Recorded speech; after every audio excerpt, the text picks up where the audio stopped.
Hi friends, உண்மையும் பொய்மையும் இருந்த நம்ம சேனல்ல மக்களை பாதிக்கின்ற மக்கள் வாழ்க்கையில் அன்றாடம் தாக்கத்தை ஏற்படுத்தக்கூடிய விஷயத்தை பற்றி நாம பார்க்கிறோம். ஏன் பார்க்கிறோம் அப்படின்னா, ஒரு ஜனநாயகம் மக்களை அடிப்படையாக கொண்டது.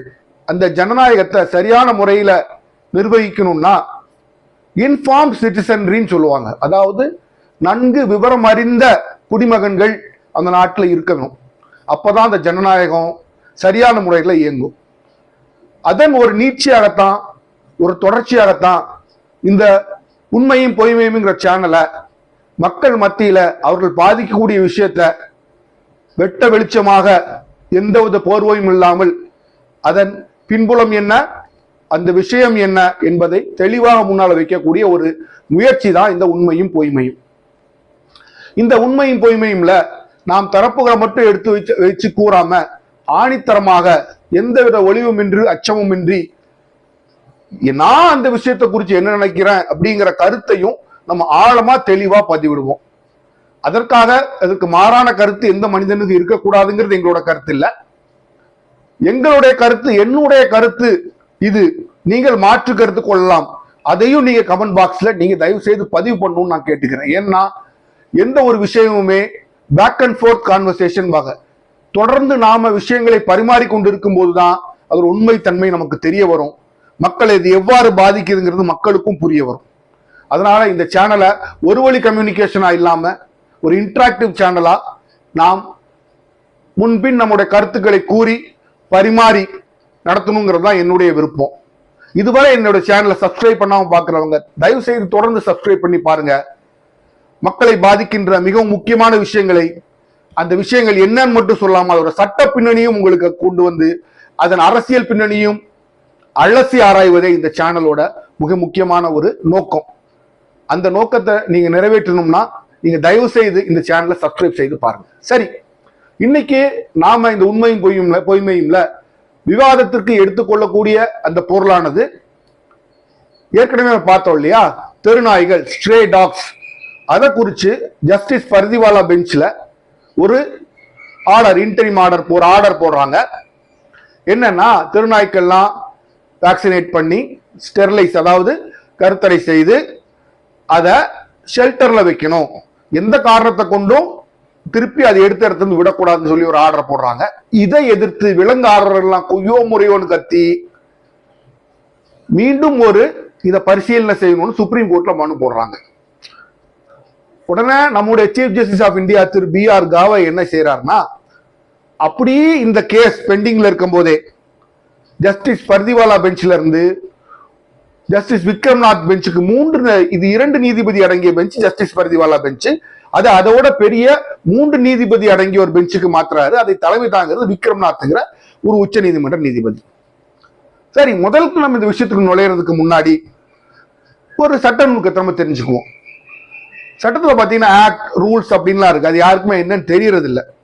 அதனால முதல்ல ஆக்ட் அப்படின்னா என்னன்னு பார்த்துருவோம். எந்த ஒரு விஷயத்தையும் குறித்து லெஜிஸ்லேச்சர், அதாவது நாடாளுமன்றமோ சட்டமன்றமோ வந்து ஒரு சட்டத்தை ஏற்றணும்னு நினைக்குது. உதாரணத்துக்கு இப்போ இந்த கலக்கில் எடுத்தீங்கன்னா பிரிவென்ஷன் ஆஃப் க்ரூயல்டி பத்தி 2 அனிமல்ஸ் ஒரு சட்டம் ஏற்றணும்னு நினைக்குதுன்னா பாராளுமன்றம் சட்டத்தை அதை விவாதத்துக்கு உட்படுத்தி ஒரு சட்டத்தை ஏற்றுது. இந்த வழக்கில் பார்த்தீங்கன்னா prevention of cruelty to animals act 1960. அந்த சட்டத்துக்கு இதுல கொடுக்கப்பட்ட பெயர் தான் prevention of cruelty to animals act அப்படிங்கிறது. 1960 இயற்றப்பட்ட ஆண்டோட பெயர். ஸோ இப்படிதான் எல்லா சட்டமும் இருக்கு. Indian penal code 1860, Indian contract act 1872 அப்படிங்கிறது முதல்ல என்ன பொருண்மைக்காக சட்டம் இயற்றப்பட்டிருக்கிறது. பின்னால் அந்த வருஷம் வரும். சரி, அப்ப ரூல்ஸ்னா என்ன? எல்லா சட்டத்தையும் நீங்க படிச்சு பாத்தீங்கன்னா ஒரு கடைசியா அது எண்டாகிற சமயத்துல ஒரு கிளாஸ் கொடுத்திருப்பாங்க, ஒரு ஷரத்து கொடுத்திருப்பாங்க. என்னன்னா, சட்டத்தை இப்படி ஏற்றிட்டோம், வருங்காலத்துல இந்த சட்டத்துக்கு உட்பட்டு சில நடைமுறைப்படுத்த வேண்டியம்னா அது எப்படி நடைமுறைப்படுத்தணும்னு ரூல்ஸ் போடுவோம். அந்த ரூல்ஸை பாராளுமன்றத்துக்கு முன்னாடியோ நாடாளுமன்றத்துக்கு முன்னாடியோ பாராளுமன்றத்துக்கு முன்னாடியோ அல்ல சட்டசபை முன்னாடியோ வச்சு திருப்பி அதை ஒப்புகை பெற்றுக் கொள்ள வேண்டும் ரூல். அதாவது 50 வருஷத்துல நிறைய விஷயங்கள் டெவலப் ஆகலாம். ஒவ்வொருத்துக்கும் திருப்பி ஆக்ட் போடாம அந்த மாற்றத்துக்கு தகுந்த மாதிரி மத்திய அரசோ மாநில அரசோ ரூல்ஸ் போட்டு அந்த ரூல்ஸை நாடாளுமன்றத்தில் வச்சு அல்லது சட்டமன்றத்தில் வச்சு அதை நிறைவேற்றிக்கலாம் அப்படிங்கிற மாதிரி தான் அந்த ஷரத்து. ஆக்ட்ங்கிறது முதல்ல எழுதப்படுறது, ரூல்ஸ்ங்கிறது பிற்காலத்துல அந்த பாராளுமன்றமோ சட்டமன்றமோ மத்திய அரசோ மாநில அரசோ அதை நிறைவேற்றி அதை பாராளுமன்றத்திலோ சட்டசபையிலோ பின் ஒப்புதல் வாங்குறது தான் இந்த ரூல்ஸ். அந்த ரூல்ஸோட ஒரே கட்டாயம் சரத்து என்னன்னா, அந்த எந்த சட்டத்து எந்த ஆக்டுக்கு உட்பட்டு போடுறாங்களோ அந்த ஆக்டுக்கு சம்பந்தமாக அந்த ஆக்டுக்கு உட்பட்டு தான் அந்த ரூல்ஸ் இருக்க முடியும். ரூல்ஸ் தனியா இயங்க முடியாது. அந்த ரூல்ஸ்ங்கிறது இப்போ prevention of cruelty to animals ஆக்ட்ல இருக்குல்ல, அந்த ஆக்டோட என்னெல்லாம் காரணங்கள் கொடுத்திருக்கோ அதை நிறைவேற்றுவதற்கு உதவுவதாகத்தான் அந்த ரூல்ஸ் இருக்க முடியும். சோ இதுதான் ஆக்டுக்கும் ரூல்ஸுக்குள்ள வித்தியாசம். சரி, இப்போ இந்த கேஸ்ல முதல் விஷயத்தை நம்ம ஒண்ணு பார்க்கணும். ஜஸ்டிஸ் பர்திவாலா 2 நீதிபதி அடங்கிய உச்ச நீதிமன்ற பெஞ்ச் ஒரு ஆர்டரை போடுது. இதை நம்முடைய உச்ச நீதிமன்ற தலைமை நீதிபதி திரு BR கவாய் அவர்கள் புதுசா இவங்க 2 பேரும் கம்ப்ளீட்டா எடுத்து புதுசா ஒரு 3 நீதிபதி அடங்கிய உச்ச நீதிமன்ற பெஞ்சுக்கு மாத்துறாரு. முதல்ல இப்படி மாத்துறது சரியா தவறாங்க ஒரு சர்ச்சை எழுது. அப்ப அதை நம்ம கண்டிப்பாக பார்த்தாகணும். பொதுவான ஒரு நடைமுறை என்னன்னா, ஒரு வழக்கு ஒரு டிவிஷன் பெஞ்சுன்னு சொல்லுவாங்க. அதாவது 2 நீதிபதி உள்ள ஒரு பெஞ்சுக்கு முன்னாடி வரும்போது 2 நீதிபதிகளுமே ஒரே தீர்ப்பை கொடுத்துட்டாங்கன்னா அது பிரச்சனை இல்லை, ஜட்மெண்ட் ஆகி அது வெளியில வந்துடும், அதை நடைமுறைப்படுத்தப்படும். ஒரு கால் ஒரு நீதிபதி ஒரு விஷயத்தை ஒத்துக்கிட்டு அடுத்த நீதிபதி ஒத்துக்கலைன்னா கான்ஃபிளிக்டிங் டிசென்டிங் சொல்லுவாங்க. இவர் சொல்றதை ஒரு மறுக்கிறார் அப்படின்னா, எல்லாத்தையும் ஒத்துட்டு ஒரே ஒரு விஷயத்தை மறுத்தாங்கன்னா அந்த ஒரே ஒரு விஷயம் மட்டும் 3வது ஒரு நீதிபதிக்கு அனுப்பப்படும். அந்த நீதிபதி அந்த விஷயத்துல என்ன கருத்து சொல்றாரோ அது இது யாரோட ஒத்து போதோ அதுதான் மெஜாரிட்டி ஆகும். சப்போஸ் மொத்தமாவே ஜட்மெண்ட் வித்தியாசமா இருந்தா 3வது நீதிபதி ஒருத்தர் உள்ள வந்து மொத்தமாவே அவரும் ஹியர் பண்ணி அவரும் ஆர்டர் போடுவார். இதுதான் இன்ற வரைக்கும் சட்டத்தில இருந்த சூழ்நிலை. ஆனா இப்ப ஜஸ்டிஸ் BR கவாய் புதுசா என்ன பண்றாரு அப்படின்னா, ஜஸ்டிஸ் பர்திவாலா ஜட்மெண்ட் இந்த ஆர்டர் போட்டு கம்ப்ளைண்ட்ஸ்க்காக பெண்டிங்ல தன்ன அந்த பெஞ்சில தான் இருக்கு. அப்ப என்ன பண்றாங்க, இந்த கம்ப்ளீட்டா இந்த CJ இவர்கள் இருவரிடமிருந்து எடுத்து புதுசா 3 நீதிபதி உள்ள 3 நீதிபதி உச்ச நீதிமன்ற நீதிபதி உள்ள பெஞ்சுக்கு கொடுக்கிறார். இது சரியா தவறான்னு இப்ப வந்து ஒரு கேள்வி எழுந்திருக்கு. ஏன்னா இப்படி பண்ண முடியாது. அதுக்கு முன்னாடி நீங்க தெரிஞ்சுக்க வேண்டிய ஒரு மிக மிக முக்கியமான விஷயம் என்னன்னா, உச்ச நீதிமன்ற தலைமை நீதிபதினா எல்லாரும் போலீஸ் நினைக்கிறாங்க. சப் இன்ஸ்பெக்டருக்கு மேல இன்ஸ்பெக்டருக்கு மேல AC அப்படி கிடையாது. உச்ச நீதிமன்றத்தில் எல்லா நீதிபதிகளும் ஒரே அந்தஸ்தில் உள்ளவர்கள் தான். சீஃப் ஜஸ்டிஸ் ஆஃப் இந்தியாவுக்கு என்ன பேர்னா ஃபர்ஸ்ட் அமங் த ஈக்குவல்ஸ், சமமான நீதிபதிகளில் முதன்மையானவர் அவர். அப்படின்னா என்ன அர்த்தம், சீஃப் ஜஸ்டிஸ் எந்த எக்ஸ்ட்ரா பவர் கிடையாது. ஒரு பவர் உண்டு, என்னன்னா இஸ் கால்ட், அவரை மாஸ்டர் ஆஃப் த ரோஸ்டர் என்று சொல்லுவாங்க. அதாவது யார் யாருக்கு எந்த வழக்க கொடுக்கணும் அப்படிங்கிறத நிர்ணயம் பண்ணி அந்த வழக்கு அவங்களுக்கு இந்த ஜட்ஜ் வந்து மைனிங் இந்த ஜட்ஜ் பார்ப்பாரு, அப்புறம் பப்ளிக் இன்ட்ரெஸ்ட் லிட்டிகேஷன் இந்த ஜட்ஜ் பார்ப்பாரு, கிரிமினல் கேஸ் இந்த ஜட்ஜ் பார்ப்பாரு அப்படின்னு அந்த ரோஸ்டர்னு சொல்லுவாங்க. யார் யார் என்னென்ன போர்ட்போலியோ என்னென்ன துறையை பார்க்கணுங்கிறத நிர்ணயம் பண்றது சீஃப் ஜஸ்டிஸ் தான். அவ்வளவுதான் அதோட ரோல் முடிஞ்சு. அவரோட அதனால மட்டும்தான் அவர் ஹெட். இது ஒரு அட்மினிஸ்ட்ரேட்டிவ் சைடு இருக்கும். அட்மினிஸ்ட்ரேட்டிவ் சைடுனா என்ன பண்ணணும், சுப்ரீம் கோர்ட் ரூல்ஸ் போடுறாங்க, சுப்ரீம் கோர்ட்ல வந்து இருந்து செய்யறாங்களா, அந்த மாதிரி இப்போ எல்லா கோர்ட்டுகளுக்குள்ள ரூல்ஸ் ஃபேம் பண்ற இடத்துல ஒரு கமிட்டில அவர் ஹெட்டா இருப்பார். அவ்வளவுதான். மற்றபடி சுப்ரீம் கோர்ட் உச்ச நீதிமன்ற நீதிபதி, உச்ச நீதிமன்ற தலைமை நீதிபதியோ உயர் நீதிமன்ற தலைமை நீதிபதியோ அவங்க அந்த மற்ற நீதிபதியோட எந்த விதத்தையும் உயர்ந்தவர்கள், எல்லாருமே சமாந்தஸ்துடையவர்கள் தான். இந்த சூழ்நிலையில தான் ஜஸ்டிஸ் BR கவாய் வந்து கம்ப்ளீட்டா இதை எடுத்து மாத்தி முழுசா 3 பெஞ்ச் ஜட்ஜ் கொடுக்கறது வந்து தவறு அப்படின்னு நிறைய பேர் வாதம் சொல்றாங்க. குறிப்பா நீங்க பாத்தீங்கன்னா முன்னாள் உச்ச நீதிமன்ற நீதிபதி திரு நீதியரசர் அபய் ஓகா அவர்கள் என்ன சொல்றாருன்னா, இப்படி மக்கள் பிரதிகாரம் பண்றாங்க, மக்கள் போராட்டம் நடத்துறாங்கன்னு சொல்லிட்டு நீங்க ஒரு வழக்கு எடுத்து முற்றிலுமாக எடுத்து ஒரு புது கூட்ட கொடுத்தீங்கன்னா அது ஒரு தவறான முன்னுதாரணத்தை செட் பண்ணிடும், நீங்க பண்ணக்கூடாதுன்றாரு. அதுதான் என்னோட வாதமும் அதுதான். இப்படி ஒவ்வொரு விஷயத்துக்கும் ஒரு 4 பேர் கத்துறாங்கன்னு ஒவ்வொன்றையா தூக்கி நம்ம மாத்தி போட்டோம்னா நீதிமன்றத்தால் எந்த ஒரு நிலையான தீர்ப்பையுமே கொடுக்க முடியாது. அது மட்டும் இல்ல, நான் சொன்ன அந்த மேற்கூறிய பாயிண்ட் அவரு சொல்றாரு, நீங்க 3வது ஒரு ஜட்ஜ் இதுக்குள்ள அனுப்பி இருக்கணும், இவங்க 2 பேர் இருக்கணும், 3வது ஒரு ஜட்ஜ் வந்து அவர் அந்த பாயிண்ட கேட்டிருக்கணும், நீங்க புதுசா 3 நீதிபதியில போட்டது தப்பு அப்படின்னு சொல்றாரு. அதுல அவர் இன்னும் கிளியரிஃபை பண்றாரு, சுப்ரீம் கோர்ட் தலைமை நீதிபதிங்கிறது ஃபர்ஸ்ட் அமங் ஈக்குவல்ஸ் தான். நீங்க ஒன்னும் பொது விஷயம் கிடையாது, பெரிய ஆள் கிடையாது. நீங்க வந்து என்ன பண்ணிருக்கணும்னா, இப்படி ஒரு சூழ்நிலை வரும்போது 3வது நபர் தான் போட்டுக்கணுமே தவிர தனிப்படையாக ஒரு ஆர்டரை மாத்தி எழுதுன்னு சொல்ற உரிமை உங்களுக்கு கிடையாது அப்படின்னு முன்னாள் உச்ச நீதிமன்ற நீதியரசர் திரு அபய் ஓகா சொல்றாரு. இதுதான் சட்டத்தின் நடைமுறையின் கூட என்னோட ஒரு ஹம்பிள் ஒப்பீனியன். இப்ப இந்த சூழ்நிலையை தான் திரு ஜஸ்டிஸ் கவாய் அவர்கள் நியமிச்ச அந்த புது 3 ஜட்ஜ்மெண்ட், அதாவது விக்ரம்நாத் ஜட்ஜ்மெண்ட், நீதியரசர் விக்ரம்நாத் பெஞ்சோட இன்ட்ரீம் ஆர்டர் இந்த கேஸ்ல வருது. நாம சொன்னோம் அவர் முதல்ல இந்த கேஸை எடுத்து மாத்தினதே நம்மளோட ஒப்பீனியன் படி தவறுன்னு சொல்றோம். இருந்தாலும் நீதியரசர் உச்ச நீதிமன்ற தலைமை நீதிபதி மாத்திட்டாரு. இன்னைக்கு அந்த 3 ஜட்ஜ் பெஞ்ச்ல ஜஸ்டிஸ் பரிதிவாலா கேஸ்ல இருக்க கேஸ அப்படியே எடுத்து மாத்திட்டார். இப்ப அவங்க ஒரு இடைக்கால மனு கொடுக்குறாங்க. என்ன கொடுக்குறாங்கன்னா, வேக்சினேட் தான் பண்ணணும், ஸ்டெரிலைஸ் பண்ணணும், அதெல்லாம் ஓகே.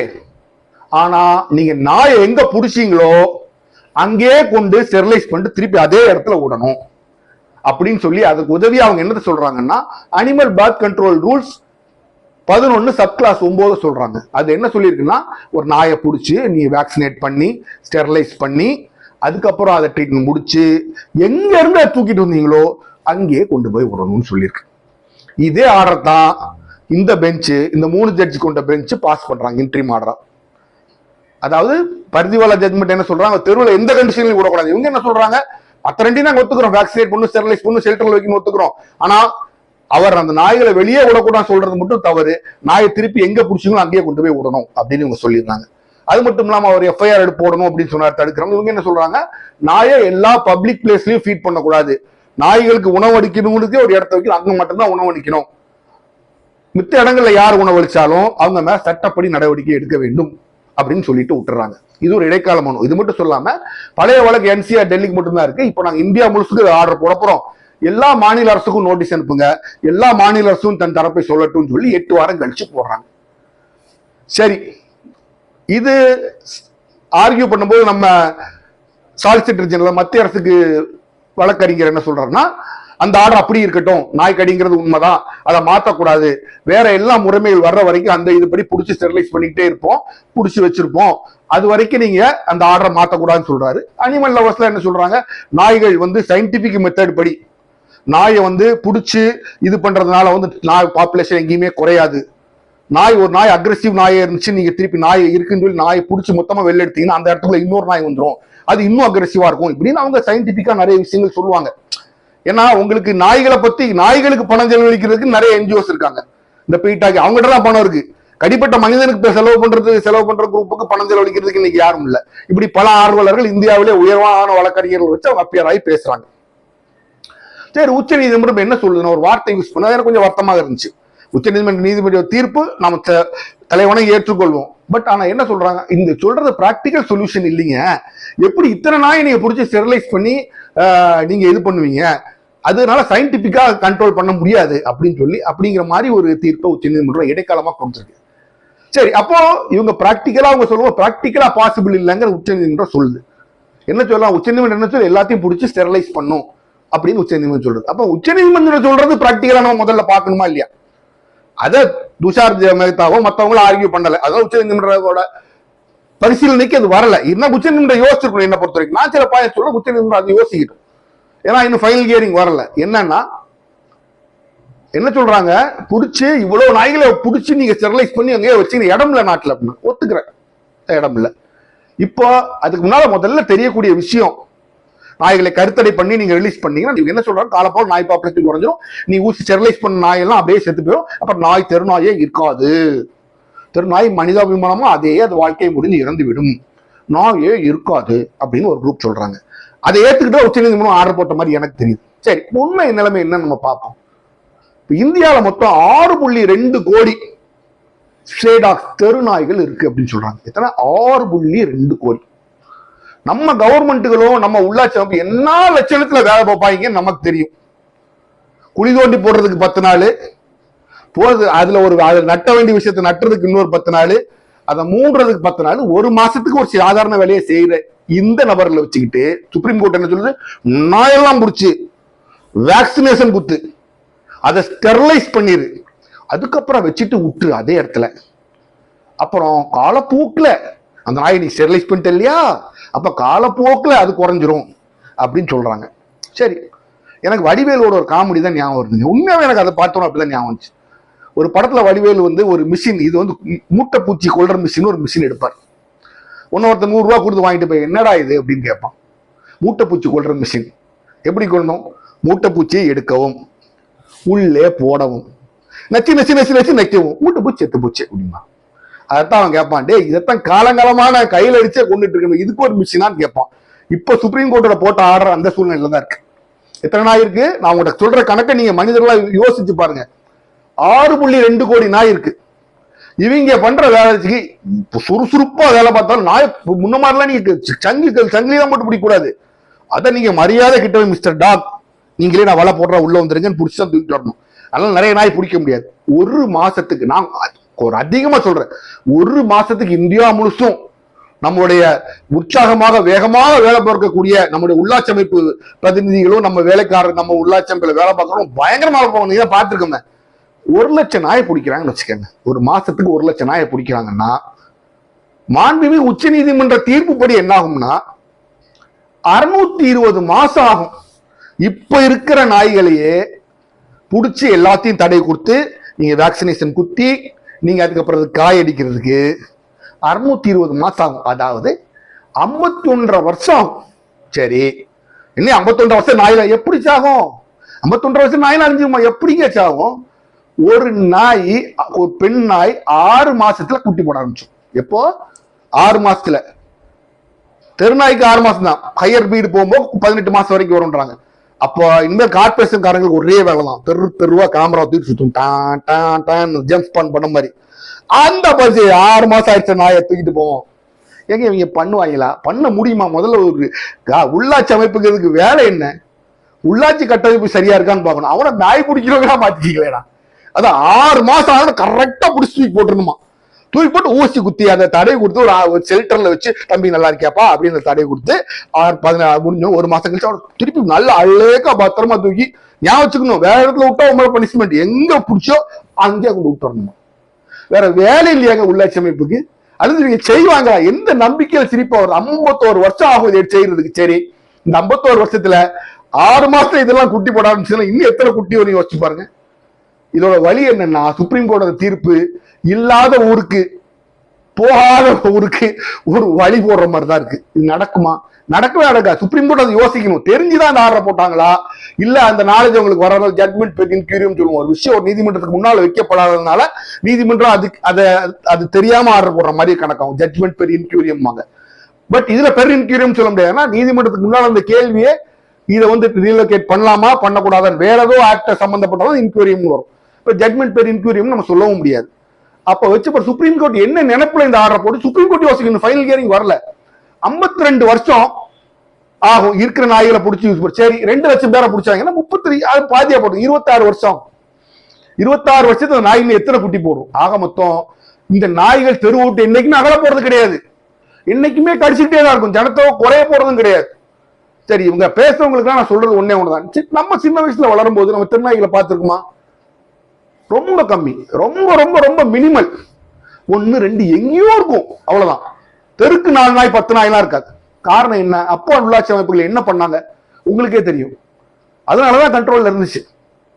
இல்ல நீங்க மறுக்கவே முடியாது. ஏன்னா நம்ம வளர்ற காலங்கள்ல நம்ம கண்ணால பார்க்கும்போது ஒரு தெருக்கு 2 நாய் இருக்கும். அது எங்கேயாச்சும் முள்ளு புதர் இருந்துச்சு, ஆட்களே இல்லாத முள்ளு புதர் இருக்கிற இடத்துல ஒரு 2 நாய் கூட இருக்கும், அவ்வளவுதான். மனிதர்கள் நடமாடுற இடத்துல நாய்கள் இருக்கவே இருக்காது. ஏன்னா இருந்துச்சுன்னா என்ன பண்ணுவாங்க? தூக்கிட்டு போய் என்ன பண்ணுவாங்க உங்களுக்கே தெரியும். நான் சொல்ல வேண்டிய அவசியமே இல்லை. அதனால நாய்களோட ஜனத்தோட கிட்டத்தட்ட இல்ல அல்லது கண்ட்ரோல்ல இருந்துச்சு. இப்ப இவங்க என்ன சொல்றாங்க? புடிச்சு நீங்க தடை கொடுத்து ஊசி போனா நடக்காத காரியம். இந்த ஜனத்தொகை இன்னும் கூடிக்கிட்டே தான் போகும். டெல்லியில மட்டும் நான் முதல்ல சொன்னது திருப்பி சொல்றேன், கடந்த 8 to 15 வருடங்கள் 8 மடங்கு நாயோட எண்ணிக்கை கூடி இருக்கணும். உலகம் முழுசும், இந்தியா முழுசும் அப்படிதான். இந்த 6.2 கோடி நாய்கள் நம்ம கணக்கு பண்றோம். சரி, இப்ப இந்த நாய் எல்லாம் அவங்க என்ன சொல்றாங்கன்னா அக்ரெசிவ் டாக்ஸை பிடிச்சி ஒரு தடை கொடுத்துருக்காங்க. என்னன்னா ராபிஸ் இருந்தாலும் ஒரு நாய் வந்து அக்ரெசிவா முரட்டுத்தனமாவோ வயலண்டா வன்முறையாவோ இருந்தா அந்த நாயை நீங்க பிடிச்சி உள்ள வச்சு ரிலீஸ் பண்ணக்கூடாதுன்னு இருக்காங்க. சரி, இப்ப என்ன சொல்றாங்க? அதாவது ஒரு ராபிஸ் தாக்கப்பட்ட நாயோ அல்லது வன்முறை வயலண்ட் நாயோ இருந்தா அதை நீங்க பிடிச்சி வெளில ரிலீஸ் பண்ணக்கூடாதுன்றாங்க. நாய்களை பற்றி ஒரு சரியான புரிதல் இல்லைங்கிறது தான் இது காட்டுதுன்னு நான் சொல்லுவேன். ஏன்னா ஒரு கூட்டத்தை எடுத்துக்கிட்டீங்க, ஒரு நாய் கடிச்சதுன்னா எல்லா நாயுமே கடிக்கும். அது நாய்களோட குணம். அப்ப அதை முதல்ல கடிச்ச நாய் மட்டும் தான் நீங்க வயலண்ட் சொல்லுவீங்களா? யோசிச்சு பாருங்க. எப்படி நீங்க எப்படி இதை வயலண்ட் டிஃபைன் பண்ணுவீங்க? ஒரு நாய் பல்ல காமிச்சிட்டு வந்துச்சுன்னா நைட்டு 10 மணிக்கு மேல ரோட்ல போய் ஒரு நாய் உங்களை கடிச்சுன்னா எல்லா நாயும் உங்களை கடிக்கும். அப்ப எல்லா நாயும் தான் வயலண்ட். நாய் வந்து பேக் அனிமல், நீங்க புரிஞ்சுக்கணும். அது சிங்கிள் டைகர் மாதிரி single animal, it's pack animal. அந்த பேக் மென்டாலிட்டி தான் இருக்கும். அதனால ஒரு கூட்டத்துல ஒரு நாய் வயலண்டா இருந்தாலும் அந்த கூட்டமே வயலண்ட் தான். நீங்க அப்படிதான் முடிவெடுக்க முடியும். அதை சுப்ரீம் கோர்ட் வந்து அந்த பாயிண்ட்டுக்குள்ள போகல. ஆனா அதுதான் உண்மை. அது ஆல்பா டாக் இருந்தா இன்னும் உண்மை. ஆல்பா இல்லைன்னாலுமே இன்னொரு நாய் கடிக்கும் போது மற்ற நாய்கள்லாம் பக்கத்துல இருக்க நாய்கள்லாம் வந்து கடிக்கத்தான் செய்யும். அப்ப அதை எப்படி நீங்க தடுப்பீங்க? அப்ப ஒரு நாய் மட்டும் நீங்க வன்முறைன்னு எப்படி சொல்ல முடியும்?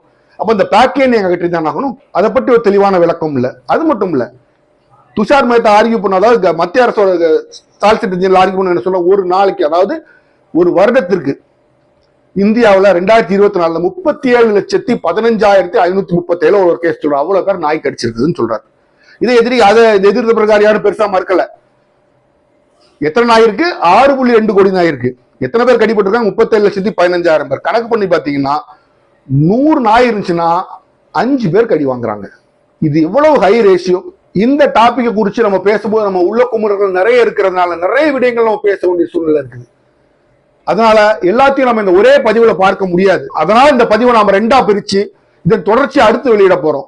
தயவு செய்து தொடர்ச்சியை புரிந்து கொள்ள அடுத்த பதிவையும் நீங்க தொடர்ந்து பார்க்கணும் உங்களை கேட்டுக்கொள்கிறேன். இதோட இந்த பதிவை நாம் முடிச்சுக்குவோம். அடுத்த பதிவுல இதன் தொடர்ச்சியை நீங்க தொடர்ந்து பாருங்க. மீண்டும் சந்திப்போம்.